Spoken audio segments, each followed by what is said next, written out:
kunci anda sukses dunia akhirat, percayalah takdir. Dan semua takdir itu baik, tapi kita belum tahu rahasianya. Allahu Rabbi wal Islam dini wa Muhammadan Rasulullah wa yaqini. Selama saya di Indonesia, itu yang saya ambil pelajaran. Kita orang Indonesia selalu harus dunia. Tidak ada akhirat sendiri. Dunia dan mau kaya di dunia kaya, selamat di dunia selamat. Jadi dunia itu harus dibawa. Kalau udah bahasanya akhirat, pasti orang bertanya, terus dunia kita gimana? Makanya begitu saya membaca sukses dunia akhirat, wah ini Indonesia ini.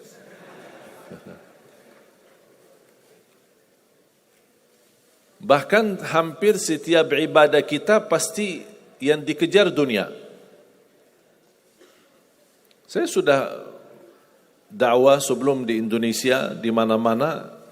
Tapi baru pertama kali pas saya di Indonesia diminta amalan, gimana supaya dapat amalan mudah kerja, dapat amalan mudah urusan, dapat amalan lancar rezeki, dapat amalan. Jadi ujung-ujungnya semua untuk urus dunia. Makanya saya buatkan satu buku. Habis saya sudah fahami dan belajari karakter orang Indonesia. Orang Indonesia dah mau yang ribet-ribet, mau yang mudah, yang enak dan masuk surga. Betul? Makanya saya buatkan satu buku, 20 amalan mudah tapi pahalanya sangat menakjubkan. Mudah diingat, mudah dihafal, mudah diamalkan, tapi pahalanya sangat luar biasa. Bapak Ibu jamaah sekalian, kalau benar-benar ingin anda sukses dunia akhirat, harus kita percaya sepenuhnya takdir. Kuncinya di situ. Percaya sepenuhnya takdir. Takdir itu menjadi salah satu rukun iman. Rukun iman ada berapa? 6. Rukun Islam? 5. Salat berapa waktu? 5 atau 4?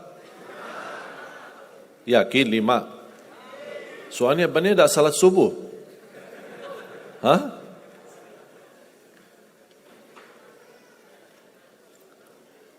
Takdir itu menjadi salah satu rukun iman. Tapi banyak di antara kita yang belum percaya sepenuhnya soal takdir. Dan kita sifat manusia, mohon maaf, suka tidak adil. Contoh, kalau Allah berikan karunia, nikmat, pertama kita lupa bersyukur. Yang kedua, kita tidak pernah berkata sama Allah, ya Allah kenapa aku dapat nikmat ini? Tapi sebaliknya, kalau kita diuji oleh Allah, kita kurang sabar dan kita bertanya sama Allah, ya Allah kenapa saya diuji? Faham enggak? Kalau kita dapat nikmat, ada enggak orang-orang yang lulus misal ujian, dia berkata, ya Allah kenapa saya lulus ujian? Tak pernah. Tapi kalau dia tidak lulus, dia bilang apa? Ya Allah kenapa saya tidak lulus? Ketika ditimpa musibah, dia selalu merasa nyesal atau merasa sakit hati, tersinggung. Berkata sama Allah, kenapa saya diuji? Padahal saya orang baik. Saya jaga salat, saya berusaha mendekat sama Allah. Tapi saya merasa bertambah berat ujiannya. Tapi sebaliknya, ketika diberikan nikmat, dia tidak pernah menyebutkan, ya Allah kenapa saya mendapatkan nikmat ini? Kayaknya si fulan lebih fantas mendapatkan nikmat. Itu tanda manusia tidak adil. Tidak bersikap adil.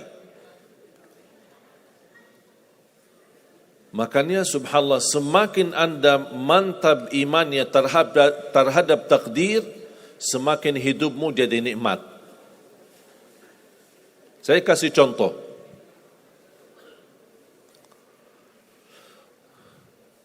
Tidak ada persoalan masalah takdir baik. Itu bukan masalah bagi kita. Justru kita bertambah senang kalau kita mendapatkan takdir yang baik. Tapi yang menjadi persoalan bermasalah bagi kita adalah takdir buruk. Ketika ditimpa musibah, ketika ada ujian, ada sakit, kesulitan, penghasilan yang tidak mencukupi, dan banyak masalah keluarga, masalah rezeki, masalah sama majikan, masalah di kerjaan, itu yang membuat banyak beban fikiran.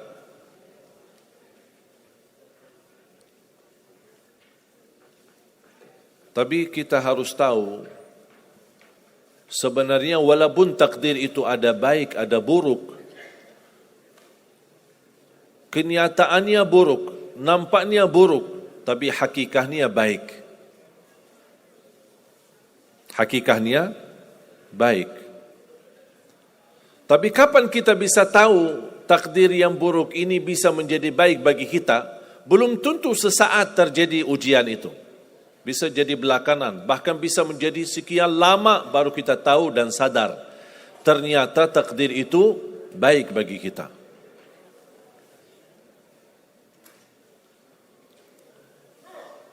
Saya kasih contoh melalui cerita. Saya buatkan satu cerita ingin memberikan pesan kepada orang muslim, orang beriman, betapa besar karunia Allah dan pertolongan Allah melalui takdir. Ada seorang berdoa, dan saya yakin anda semua berdoa. Setiap berkesempatan, setiap salat, setiap sujud atau tahajud, duha, pasti anda semua berdoa. Ada yang diinginkan, ada yang hajat-hajat yang belum terkabul, belum tercapai. Bertemu orang salih, bertemu ulama, bertemu habib, minta didoakan, tolong doakan, semoga lancar urusan saya, semoga dapat jodoh, semoga insya Allah dapat keturunan, semoga hasil dan rezeki yang saya dapatkan menjadi berkah dan bermanfaat bagi saya dan keluarga. Ada orang berdoa kepada Allah Subhanahu wa taala.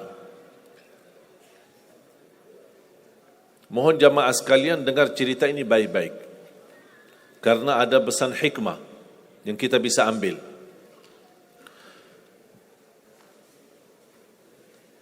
Orang ini berdoa tapi tidak melebihi selain doa meminta jodoh yang salihah, yang cantik, yang kaya. Itu aja doanya, tak ada yang lain. Setiap salat, ya Allah, jodoh yang salihah, yang cantik, yang kaya. Tahajud, ya Allah, jodoh yang salihah, yang cantik, yang kaya. Doa pas buka puasa, itu aja doa, tidak ada yang lain. Tidak minta ampun, tidak minta rahmat, tidak minta karunia, tidak minta keselamatan. Butuh banget ini jodohnya. Dapat rezeki sedikit, dapat kemudahan berangkat haji. Selama dia berhaji, selama dia tawaf 7 kali, itu aja doanya. Ya Allah, jodoh yang salihah, yang cantik, yang kaya. Safa Marwah sa'i, ya Allah, jodoh yang salihah, yang cantik, yang kaya. Tak ada yang lain. Ketika satu malam dia sudah di tengah air, berjalan malam hari santai-santai di kampung sambil membayangkan jodohnya, menghayal bagaimana cantiknya. Pas di dalam perjalanan dikejar anjing. Dia lari, dan justru anjing semakin lari semakin dikejar. Makanya kalau ketemu anjing jangan lari. Akhirnya anjing berhasil gigit kakinya, berdarah. Datang mobil ambulan, dibawa ke rumah sakit. Di dalam mobil ambulan, dia merasa menghadapi ujian. Dan dia berkata, ya Allah, selama ini saya berdoa minta jodoh, yang salihah, yang cantik, yang kaya, masa dikirimkan anjing? Dia belum tahu ada apa. Dan ini yang sering kita lakukan, terlalu cepat respon dan berkata yang tidak baik ketika kita diuji oleh Allah. Sedangkan kita belum tahu apa yang akan terjadi sesudah itu. Ambulan dibawa ke rumah sakit dan subhanallah dirawat di rumah sakit seorang dokter yang cantik, yang salihah, yang kaya, jadi jodohnya. Ada hikmah enggak digigit anjing? Buruk enggak kejadian itu? Buruk, digigit anjing pasti buruk. Tapi ternyata di dalam keburukan Allah menyediakan sesuatu kebahagiaan, sesuatu kebaikan, tapi kita belum tahu. Ternyata Allah sudah kabulkan doanya. Allah sudah kabul. Cuman kadang-kadang proses menabulkan doa itu ada di antara doa kita yang memang prosesnya lewat takdir buruk. Allah sudah kabul. Kata Allah, aku sudah kasih. Tapi tunggu. Seperti ini orang, doanya terus, ya Allah jodoh yang salih, yang cantik, yang kaya, jodoh yang salih, yang cantik, yang kaya. Allah sudah kabulkan doanya, tapi jodohnya ada di rumah sakit. Berarti harus sakit dulu. Gimana cara sakit dulu? Allah punya bermacam cara, berbagai macam cara. Bisa sakit, tiba-tiba sakit, bisa apa saja alasannya. Di antaranya tentara Allah yang ada di bumi, semua yang bernyawa makhluk Allah, patuh dan taat kepada Allah Subhanahu wa taala. Di antaranya anjing. Allah perintahkan gigit si fulan biar ketemu jodohnya di rumah sakit. Jalanin tugas. Memang kita menyesal ketika terjadi kecelakaan, tapi kita tidak tahu apa hikmah di belakang kecelakaan itu. Dan sering saya bilang sama jamaah, mudah-mudahan Allah kabulkan semua hajat-hajatmu. Walaupun digigit, mau enggak digigit anjing dulu?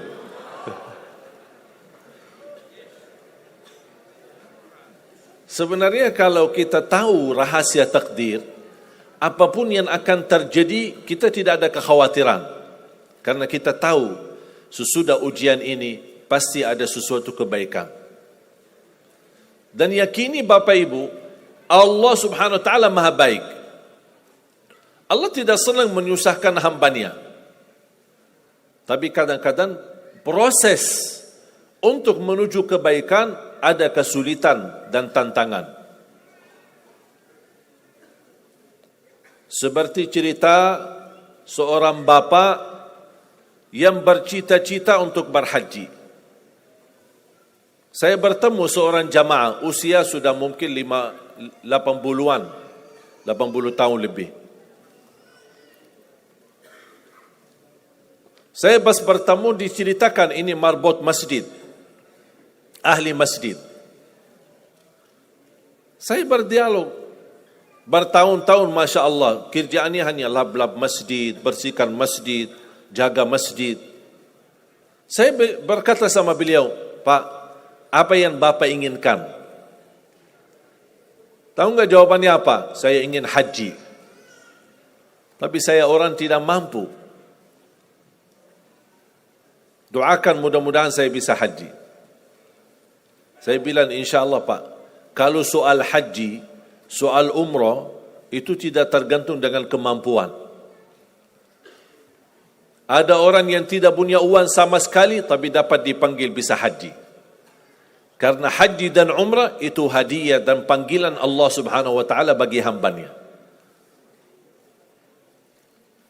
Bahkan justru ada orang yang banyak hartanya tapi tidak tertutup hatinya untuk ke tanah suci.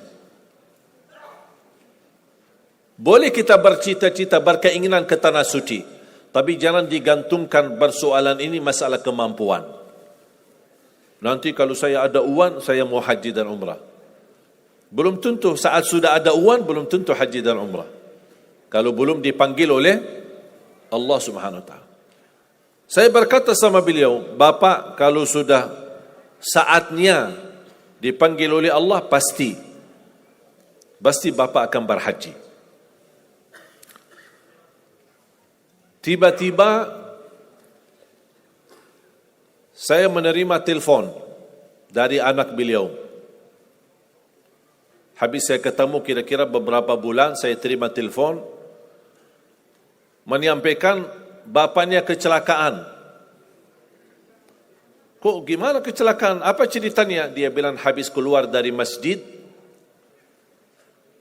pulang malam hari, nampaknya ada mobil, pas ayahnya lagi seberang jalan, ada mobil tidak memperhatikan, kemudian tabrak. Alhamdulillah tidak terlalu parah, cuman perlu dirawat di rumah sakit sedikit, sebentar. Saya ke sana, pergi. Rumah sakitnya di mana? Dikasih tahu alamatnya. Saya datang kunjung silaturahim. Pas beliau bertemu dengan saya, nangis dan pingin peluk saya. Dan terus saya tanya gimana? Kata beliau, ada cerita yang istimewa terjadi sama saya. Ternyata orang yang menabrak beliau, orang yang kaya.